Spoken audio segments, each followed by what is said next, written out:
आज मेरे भाई की शादी है। मेरी भाभी बहुत ही सुंदर है। भाभी को उनके कमरे तक छोड़ने के लिए मैं भाभी के साथ कमरे तक जा रही थी। मेरे साथ कुछ और भी लड़कियां जा रही थी। कुछ मेरी सहेलियां थी, कुछ मेरी कजन और कुछ आस पड़ोस और रिश्तेदार की लड़कियां थी। भाभी को सजे सजाए बेड पे बैठा दिया। बहुत ही खूबसूरत तरीके से हमने बेड सजाया था। पूरे बेड पे फूलों की पत्तियां बिखरी पड़ी थी। मैंने महसूस किया कि जैसे भाभी मुझसे कुछ कहना चाहती है। वो आंखों ही आंखों में मुझे इशारे कर रही थी। मुझे बहुत ज्यादा हैरत हुई क्योंकि भाभी की और मेरी पहले से कोई जान पहचान नहीं थी और न ही कोई दोस्ती थी। फिर भला भाभी मुझसे क्या कहना चाहती थी? भाभी तो अपनी नंद से बात करना भी पसंद नहीं करती और भाभी थी कि अपनी शादी की पहली रात में ही मुझे अपना कुछ राज बताना चाहती थी। मुझे बहुत ज्यादा खुशी मिली।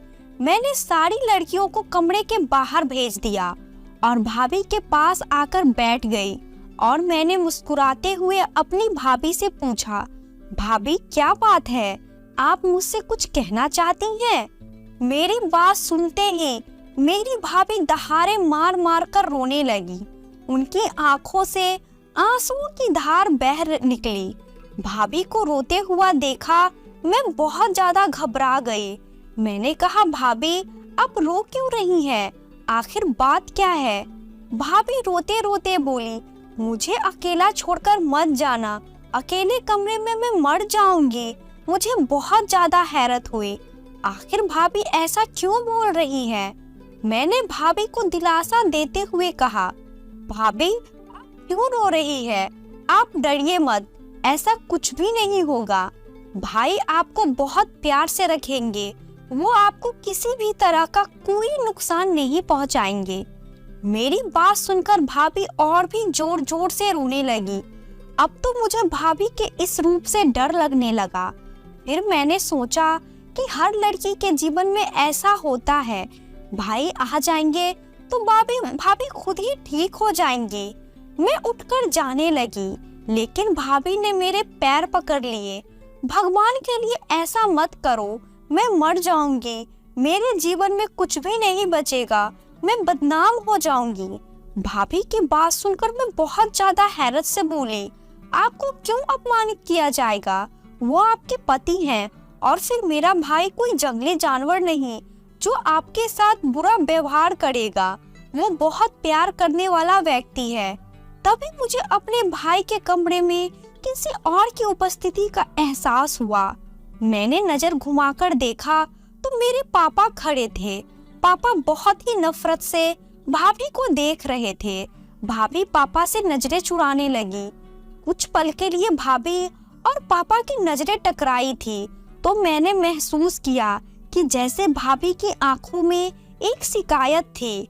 ऐसा लग रहा था जैसे भाभी पापा को पहले से जानती हैं और वो आंखों ही आंखों में पापा से कुछ शिकवा कर रही थी। लेकिन पापा की आंखों में नफरत थी। उनकी आंखों में खून उतर आया था। भाभी की तरफ गुस्से से देखते हुए पापा बोले कि चलो बेटा, आजकल की औरतें की ये सब ड्रामा है। इन्हें ये भी नहीं मालूम कि तुम कुंवारी हो और कुंवारी लड़कियों के साथ ये सब बातें नहीं की जाती हैं। पापा गुस्से से बोलते हुए मेरा हाथ पकड़कर बाहर जाने लगे। मैंने पापा को समझाते हुए कहा कि पापा, भाभी बहुत ज्यादा नर्वस हो रही थी। मैं भाभी को समझा रही थी। भाभी ने मुझसे ऐसा वैसा कुछ भी नहीं कहा। वो तो बस यही कह रही थी कि मैं उनके साथ कुछ देर कमरे में ही रुक जाऊं। लेकिन पापा मेरा हाथ खींचते हुए मुझे बाहर ले आए और कहने लगे, तुम बाहर चलो, मैं एक बात बताता हूँ। कमरे से बाहर आकर अपनी जेब में हाथ डालकर 5,000 रुपए निकाले और मेरे हाथ पर रखते हुए बोले, ये पैसे रख लो। पैसे देखकर मैं हैरत से बोली, पापा इतने सारे पैसे आप मुझे क्यों दे रहे हैं? पापा ने 5,000 और निकाले और बोले, ये भी ले लो, ये पूरे 10,000 अपने पास रखो। इतने सारे पैसे देखकर मैं खुशी से फूले नहीं समाई। और झट से पैसे हाथों में ले लिए। पापा फिर बोले, लेकिन बेटा तुम्हें मेरी एक बात माननी होगी। मैं आश्चर्य से बोली, पापा आखिर ऐसी कौन सी बात है, मैं तो आपकी सारी बातें मानती हूँ। पापा बोले, बस मेरी एक बात मानना कि आज से तुम्हारी भाभी चाहे कितना भी रोए चीखे चिल्लाए, लेकिन तुम उनके पास नहीं जाओगी, उसकी बात पे ध्यान नहीं दोगी।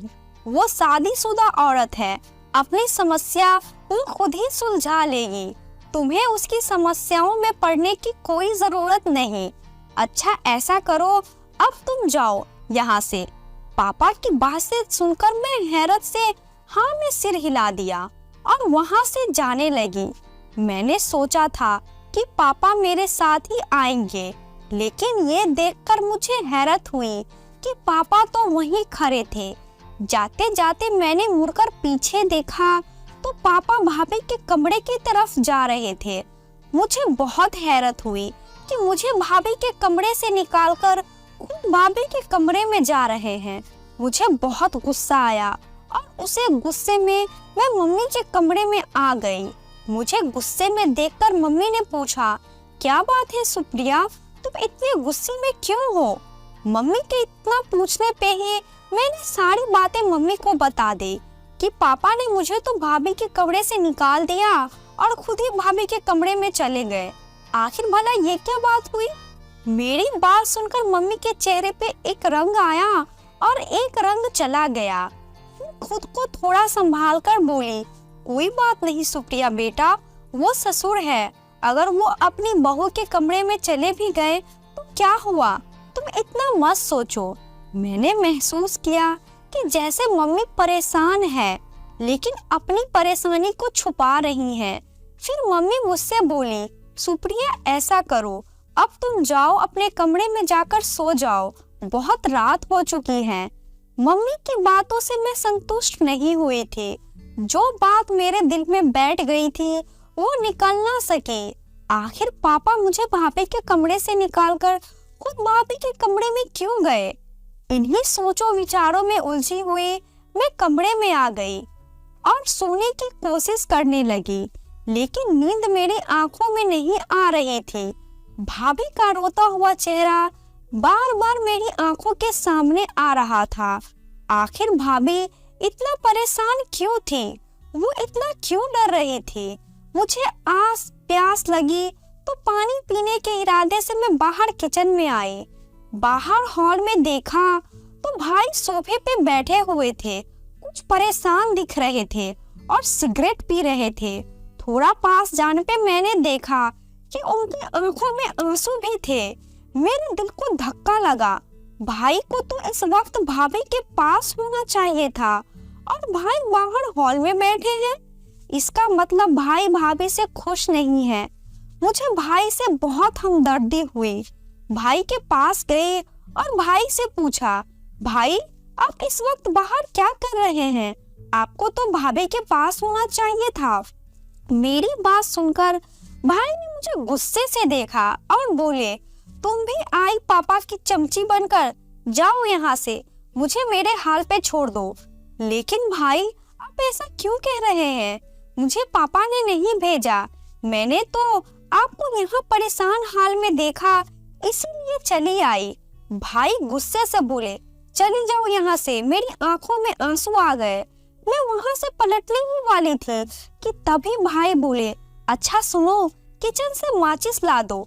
मुझे लगा शायद भाई को सिगरेट जलानी होंगी, इसीलिए माचिस मंगा रहे हैं।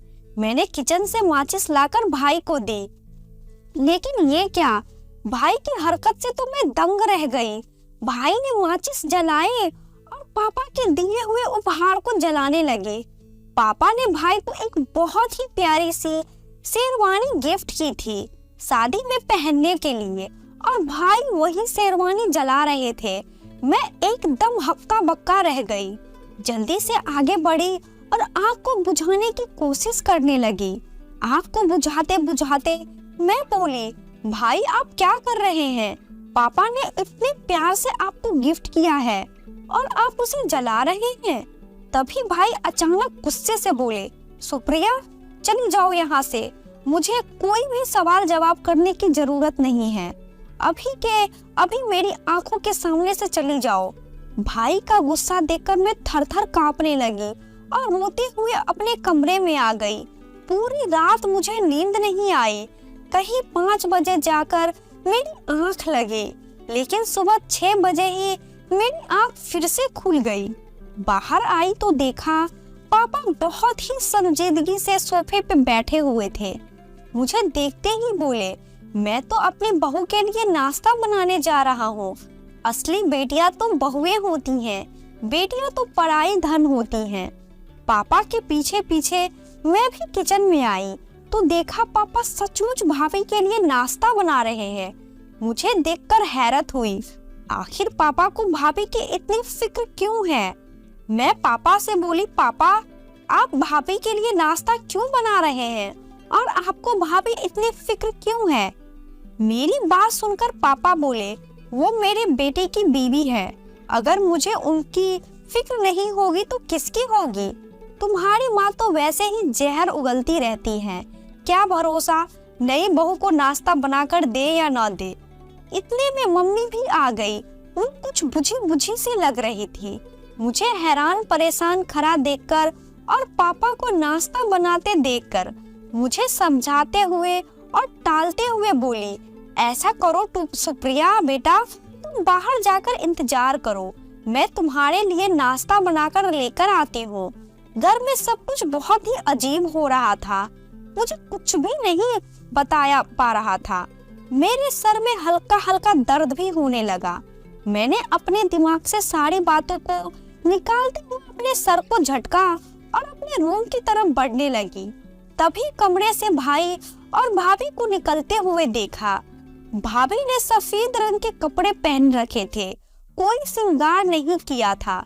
भाई का चेहरा भी लटका हुआ था। भाभी को देखकर मुझे धक्का सा लग गया। नई नवेली दुल्हन की तो कोई बात ही नहीं थी। भाई और भाभी आकर नाश्ते की टेबल पे बैठ गए। मैं कमरे में जाने के बजाय नाश्ते की टेबल पर ही आकर बैठ गई। भाभी के बराबर में बैठ गई।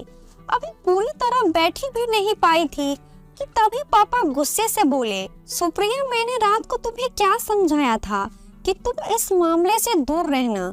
तुमसे मैंने कहा था ना कि अपनी भाभी से दूर रहना, उनके पास भटकने की जरूरत नहीं है। तो मेरी बात का असर नहीं होता।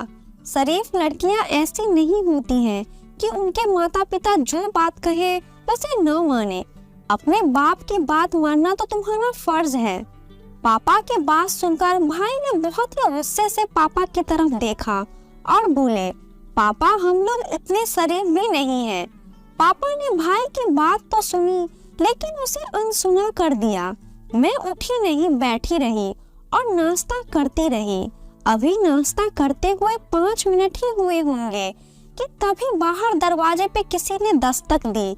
बाहर दरवाजे पे दस्तक का होना था कि भाभी के चेहरे पे हवाइयाँ उड़ने लगी। उनका चेहरा एकदम सफेद पड़ गया। दरवाजा खोलने के लिए भाई और पापा गए, पीछे पीछे भाभी भी चली गई। मैं भी उनके पीछे पीछे जाने ही वाली थी कि मम्मी ने मुझे रोक लिया और बोली, तुमसे तुम्हारे पापा ने क्या कहा था कि जबरदस्ती बड़ों के बीच में टांग अड़ाने की कोई जरूरत नहीं, यहीं बैठो, नाश्ता करो और फिर अपने कमरे में जाओ। पापा भैया और भाभी को बाहर गए 10 मिनट हो चुके थे लेकिन अभी तक अंदर नहीं आए थे। पता नहीं इतनी देर क्या बातें हो रही थी, पता नहीं आने वाला इंसान कौन था। मम्मी चुपचाप बैठे नाश्ता कर रही थी, जैसे उन्हें कोई फर्क ही नहीं पड़ता। अभी थोड़ी देर और गुजरी थी कि तभी मुझे भाभी की जोरदार चीख सुनाई दी। मैं एकदम उठकर बाहर की तरफ भागी कि तभी मम्मी ने मेरा हाथ पकड़ लिया और बोली, सुप्रिया तुम्हें एक बार में समझ नहीं आता कि तुम्हें इस मामले से दूर रहना है। मैं बोली, मम्मी पता नहीं भाभी को क्या हो गया है, वो क्यों चीख रही हैं, हमें बाहर चलकर देखना चाहिए। मम्मी मेरी बातों को कोई जवाब नहीं दे रही थी, बस चुपचाप आंसू बहाए जा रही थी। मेरे चीखने चिल्लाने पे बस इतना बोली, सुप्रिया मैं कुछ नहीं कर सकती, मुझे अपने घर को बचाना है, उसे तोड़ना नहीं है, मैं मजबूर हूँ। सुप्रिया मैं कुछ नहीं कर सकती। पापा ने और भाई ने बाहर से दरवाजा लगा दिया था। मैं दरवाजे को जोर जोर से पीट रही थी, लेकिन कोई दरवाजा नहीं खोल रहा था। भाभी की चीखें अब और जोर से आने लगी थी। वो बार बार जोर जोर से चीख रही थी। लगभग 2-3 घंटे के बाद पापा ने दरवाजा खोला और वो तीनों अंदर आए। भाभी अपने कमरे की तरफ चली गए। मैं भी भाभी के साथ साथ उनके कमरे में जाने लगी तो पापा गुस्से से बोले, इस बेगैरत औरत के पास जाने की कोई जरूरत नहीं। इस बार मैं भी जरा गुस्से से बोली, पापा आप ऐसा क्यों कह रहे हैं? आप भाभी को बेगैरत क्यों कह रहे हैं? पापा ने मेरी बात का कोई जवाब नहीं दिया और अपने कमरे में चले गए। मैं गुस्से से बोली, इस घर में सुकून नाम की तो कोई चीज नहीं है, कोई किसी को कुछ ही नहीं बताता। मैं अपने कमरे में आ गई, लेकिन मुझे भैया भाभी की टेंशन हो रही थी और सबसे ज्यादा भाभी की टेंशन हो रही थी। जब घर के सब लोग इधर उधर हो गए तो मैं चुपके से दबे पांव भाभी के कमरे की तरफ आई। मैं भाभी से मिलकर पूछना चाहती थी कि आखिर भाभी इतना चीख क्यों रही थी। सुबह हमारे घर पे कौन आया था, लेकिन जब मैंने भाभी के दरवाजे को धक्का दिया तो वो अंदर से बंद था। मैंने कई बार चुपके चुपके भाभी को आवाज लगाई, लेकिन भाभी ने दरवाजा नहीं खोला। मैंने कान लगाकर सुनने की कोशिश की तो अंदर से भाभी के सिसकने की आवाज आई। मैं भाभी को दोबारा आवाज लगाने ही वाली थी कि हमारे बाहरी दरवाजे पे किसी ने दस्तक दी। बाहर का दरवाजा खोलने गई तो देखा हमारे मोहल्ले की एक औरत खड़ी थी। उसके चेहरे पे बहुत ही सातिराना मुस्कुराहट थी। मुझे देखकर बोली, सुप्रिया बेटा तुम्हारी मम्मी कहाँ है? मैं उस औरत को अंदर ले आई और उसे सोफे पे बिठाया और मम्मी को आवाज लगाई। मम्मी भी उनके पास आकर बैठ गई। इधर उधर की बातें करने के बाद वो औरत बोली, सुबह तुम्हारे घर में क्या बात थी? तुम्हारी बहू के चीखने की आवाजें बहुत आ रही थी। भला ये कोई बात हुई? शादी को 2 दिन भी नहीं हुए और तुमने ये तमाशा शुरू कर दिया। उस औरत की बात सुनकर मम्मी बोली कि मैं इस मामले में कुछ नहीं कर सकती। ये मेरे पति का मामला है, वो खुद ही इसे सुलझा लेंगे। मम्मी की बात सुनकर वो औरत बोली, अरे दीदी जी ये क्या बात हुई? तुम्हारे पति का मामला कैसे हो गया? ये तो तुम्हारे बेटे का मामला है, तुम्हें भी इस मामले को सुलझाना चाहिए। मम्मी आगे कुछ नहीं बोली और चुपचाप उठकर अपने कमरे में चली गई। वो औरत भी मुंह बिगाड़ते हुए वापस अपने घर चली गई। मैं मम्मी के पीछे पीछे आई। कमरे में आकर देखा तो मम्मी बैठी रो रही थी।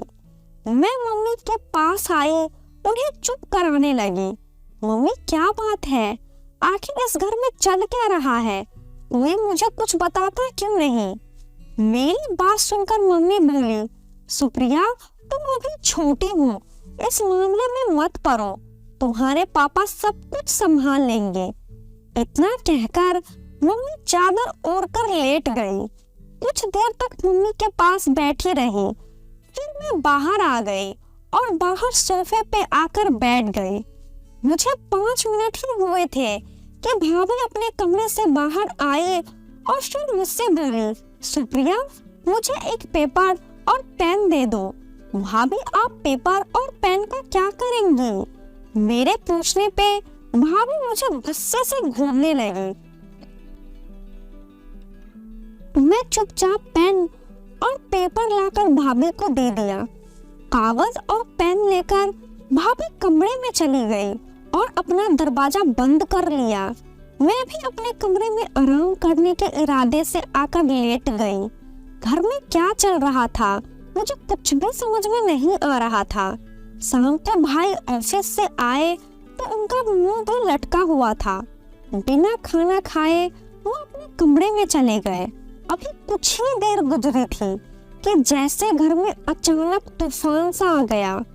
भाई के कमरे में जोर जोर से चीखने चिल्लाने की आवाजें आ रही थी, लेकिन इस बार की आवाज भाभी की नहीं थी बल्कि भाई की थी। मैं भागती हुई भाई के कमरे में गई तो देखा भाई बहुत जोर जोर से चीख रहे थे, रो रहे थे। मम्मी पापा भी भाई के कमरे में आ चुके थे। भाई चीखते हुए कह रहे थे, पापा निशा को बचा लो, वो मर जाएगी, प्लीज पापा निशा को बचा लो। भाई भाभी की तरफ इशारा करते हुए बोले।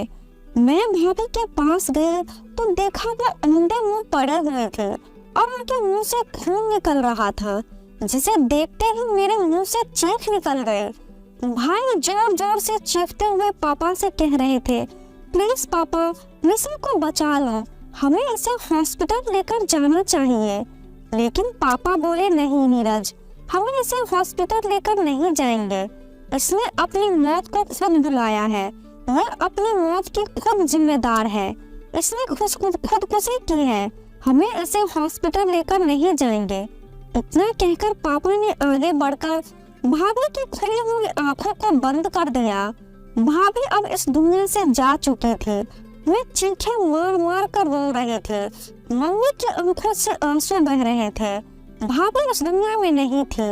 मैं इस सच्चाई को एक्सेप्ट नहीं कर पा रही थी।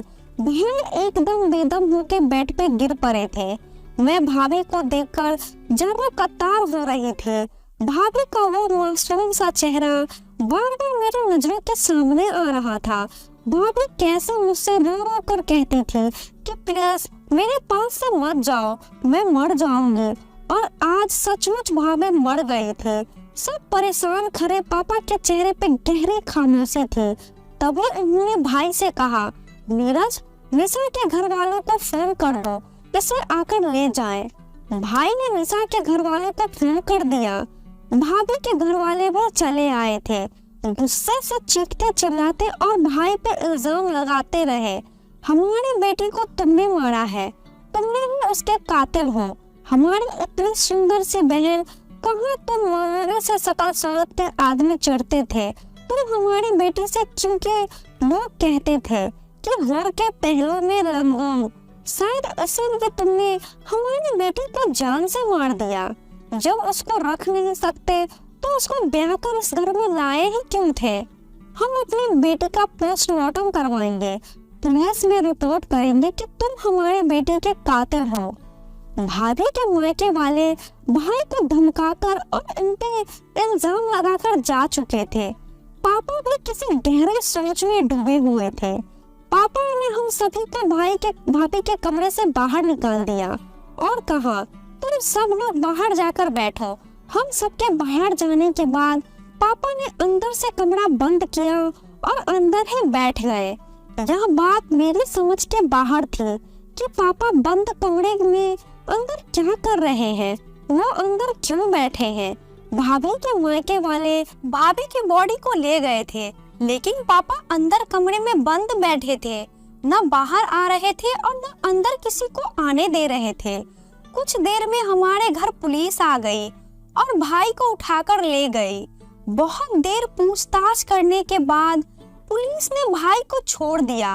पुलिस की टीम हमारे घर पे भी आई थी। पापा घर के किसी भी सदस्य को अंदर नहीं आने दे रहे थे, लेकिन पुलिस को अंदर आने दिया। पता नहीं पापा ने पुलिस से क्या कहा। कमरे में घूम घूम कर वो सारी चीजें पुलिस को दिखा रहे थे। पुलिस सारे कमरे की तलाशी लेने के बाद जा चुकी थी। मम्मी और भाई का रो रो कर बुरा हाल था। पापा भी चुपचाप से बैठे। आखिर मुझे नहीं समझ में आ रहा था। मैं गुस्से से फट पड़ी। तुम लोग मुझे कुछ बताते क्यों नहीं? घर में क्या चल रहा है मुझे कुछ भी मालूम नहीं। अब मैं इतनी भी बच्ची नहीं कि घर के मामलों में दखल ना दूं। मेरी भी शादी की उम्र है, मुझे भी हक है इस घर में क्या हो रहा है यह सब कुछ जानने का। और आप लोग हैं कि मुझे कुछ बताते ही नहीं। पापा कुछ देर तक मेरी तरफ देखते रहे, फिर हाथ पकड़कर मुझे अपने पास बिठाकर बोले, आओ सुप्रिया, मैं तुम्हें सब कुछ बताता हूँ। तुम जानती हो मोहल्ले में कैसी कैसी बातें हो रही हैं। तुम्हारी भाभी भी किसी घर की इज्जत थी, लेकिन अब निशा इस दुनिया से जा चुकी है। लोग उसके बारे में तरह तरह की बातें बना रहे हैं, लेकिन हमें उसका भ्रम रखना होगा। ये कहते कहते पापा ने एक लेटर मेरी तरफ बढ़ा दिया। लेटर हाथ में लेते ही मैं फौरन पहचान गई कि वो वही कागज है जो कल रात मैंने भाभी को दिया था। मैंने कांपते हाथों से वो लेटर लिया और उसे पढ़ने लगी। उस खत को पढ़ते पढ़ते मेरे पैरों के नीचे से जमीन भी निकलती जा रही थी। उस लेटर को पढ़ना मेरे लिए बहुत ज्यादा मुश्किल हो रहा था। आंखों के नीचे अंधेरा छा रहा था। भाभी की सच्चाई जानकर हैरत से मेरी आंखें फटी की फटी रह गई थी। लेटर पढ़ने के बाद मेरे समझ में आया कि भाभी उस दिन मुझे अपने साथ रुकने के लिए क्यों कह रही थी। वो क्यों कह रही थी कि मैं बदनाम हो जाऊंगी, मैं मर जाऊंगी, मुझे बदनामी से बचा लो, मुझे मरने से बचा लो। और आज भाभी सचमुच मर गई थी। मैंने वो लेटर पापा के हाथों में पकड़ा दिया और कांपते हुए लहजे में बोली, पापा, लेकिन जब उस इंसान का नाम तो आपने बताया ही नहीं जो इन सब के पीछे जिम्मेदार था। पापा बहुत ही उदासी से बोले, सुप्रिया, तो क्या तुम्हें भी अपने भाई की तरह मुझे ही कसूरवार समझ रही हो? मैं बोली, नहीं पापा, मैं आपको कसूरवार नहीं ठहरा रही। आप तो कोई गलती कर ही नहीं सकते। मुझे अपने पापा पे पूरा भरोसा है, लेकिन कोई तो था जो इस सब का कारण बना था। पापा के चेहरे पे एक रंग आकर चला गया। पापा उदासी से बोले, हाँ बेटा, जो भी इस सब का जिम्मेदार था उसे पुलिस खुद ही ढूंढ लेगी। ये हमारा काम नहीं, हम शरीफ लोग हैं। हम लोग बातें कर ही रहे थे कि तभी भाई आए और अचानक से पापा के पैरों पे बैठ गए और रोते हुए बोले, पापा मुझे माफ कर दो, मैंने आप पे शक किया। मुझे नहीं पता था निशा ऐसी औरत है। जब उसने आप पे इल्जाम लगाया तो मुझे उसकी बातों पे विश्वास हो गया। निशा ने रोते हुए मुझे बताया था कि तुम्हारे पापा मुझे डराते धमकाते हैं और मेरे साथ नाजायज संबंध बनाना चाहते हैं। निशा ने मुझे अपने करीब नहीं आने दिया था और न ही मुझे पति का दर्जा दिया था। उसने मुझसे कहा था कि अगर तुम मेरे करीब आए, मुझे रिश्ता बनाने की कोशिश की, तो तुम्हारे पापा मुझे मार डालेंगे और मेरे घर वालों को भी मार डालेंगे। उन्होंने मुझे धमकी दी कि कहीं मेरे बेटे से दूर रहना। मुझे निशा की बातों पे न चाहते हुए भी यकीन हो गया था और इसीलिए उस रात में बहुत परेशान सा घूम रहा था। मैंने आपके दिए हुए गिफ्ट को भी आग लगा दी थी। मैं उस समय बहुत ज्यादा तनाव में था, लेकिन मरते हुए निशा ने मुझे सब कुछ बता दिया था कि तुम्हारे पापा बेगुनाह हैं। तुम्हारे पापा को तो मैं जानती भी नहीं थी, बल्कि मेरा रिश्ता तो मेरे एक फ्रेंड से था। वो मेरे साथ मेरे कॉलेज में पढ़ता था। हम दोनों में आपस में प्यार हो गया था और हम दोनों पति पत्नी की तरह रहने लगे थे। शादी नहीं हुई थी, लेकिन जल्द ही शादी करने वाले थे। लेकिन तब तक उनकी शादी मेरे साथ हो गई। निशा ने ये भी बताया कि उसका बॉयफ्रेंड उसे अब धमकाने लगा था। उसने कहा था कि अगर तुमने अपने पति के साथ संबंध बनाए तो मैं तुम्हें जान से मार दूंगा। तुम्हारी कुछ तस्वीरें मेरे पास है, वो वायरल कर दूंगा और तुम्हें बदनाम कर दूंगा। लेकिन उस दिन जब निशा का बॉयफ्रेंड दरवाजे पे वो सब तस्वीरें फेंक के गया तो मुझे विश्वास हो गया कि निशा झूठ बोल रही है। मैं बहुत ज्यादा शर्मिंदा था कि मैंने अपने पापा पे शक किया और इसीलिए गुस्से में मैंने निशा पे हाथ उठाया था। पापा आपसे बहुत अच्छा किया जो पुलिस को सब कुछ सच सच बता दिया और निशा का लिखा हुआ वो लेटर भी पुलिस को दिखा दिया। अब शक की तो कोई गुंजाइश ही नहीं कि निशा ने सुसाइड किया है। निशा के सुसाइड की वजह उसका बॉयफ्रेंड है, नहीं तो वो औरत जाते जाते भी हमें बदनाम कर जाती। मैंने हैरत से भाई की तरफ देखा।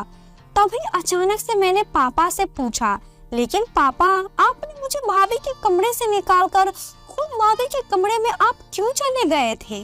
पापा बोले कि मैंने उस दिन निशा को किसी से फोन पे बात करते हुए सुना था कि उसकी सारी तस्वीरें उसको वापस कर दो। वो अपनी जिंदगी की नई शुरुआत करना चाहती है। वो किसी से रो रो कर बातें कर रही थी। मैंने तुम्हें कमरे से इसीलिए निकाला था ताकि तुम इस मामले से दूर रहो और मैं खुद ही निशा से बात करके मामले की तह तक पहुंच सकूं। मैंने निशा से प्यार से पूछने की कोशिश की, लेकिन उसने मुझे कुछ नहीं बताया। उल्टा वो मुझ पे गुस्सा करने लगी कि आपको शर्म नहीं आती नई नवेली बहू के कमरे में इस तरह आते हुए। मैंने उसे बहुत समझाने की कोशिश की कि तुम मुझे अपने पापा की तरह समझ सकती हो और मुझे अपने दिल की बातें शेयर कर सकती हो, लेकिन उसने मुझे कुछ नहीं बताया। मैंने निशा को भरोसे में लेना चाहता था, इसीलिए मैं निशा को खुश करने की कोशिश कर रहा था। सुबह उठकर मैंने उसके लिए नाश्ता भी बनाया ताकि निशा को मुझ पे भरोसा हो जाए कि मैं उसे अपनी बेटी से भी ज्यादा चाहता हूँ। भाई ने हाथ जोड़कर पापा से एक बार फिर माफी मांगी और बोले, पापा मुझे माफ कर दो, लेकिन जो हुआ अच्छा ही हुआ। निशा हमारे जीवन में एक बुरे सपने की तरह आई थी जो जल्द ही हमें सारी परेशानियों से मुक्त करके चली गई। मैं हैरानी से भाई की तरफ देख रही थी। भाई के चेहरे पे कोई मलाल नहीं था और न ही कोई दुख था, न कोई पछतावा था। सच कहते हैं, जो औरत अपने पति से वफा न करे उस औरत की मर्द कभी इज्जत नहीं करता, फिर चाहे वो कितनी भी खूबसूरत क्यों न हो और फिर चाहे वो कितने ही बड़े बाप की बेटी क्यों न हो। आज की कहानी आपको कैसी लगी? इस कहानी के बारे में कमेंट करके हमें जरूर बताएं। वीडियो को लाइक करके चैनल को सब्सक्राइब कर लीजिए, साथ में घंटी को दबाकर ऑल पे कर ले ताकि आने वाली वीडियो का नोटिफिकेशन आपको तुरंत मिले। मिलती हूँ अगले वीडियो में, तब तक के लिए धन्यवाद।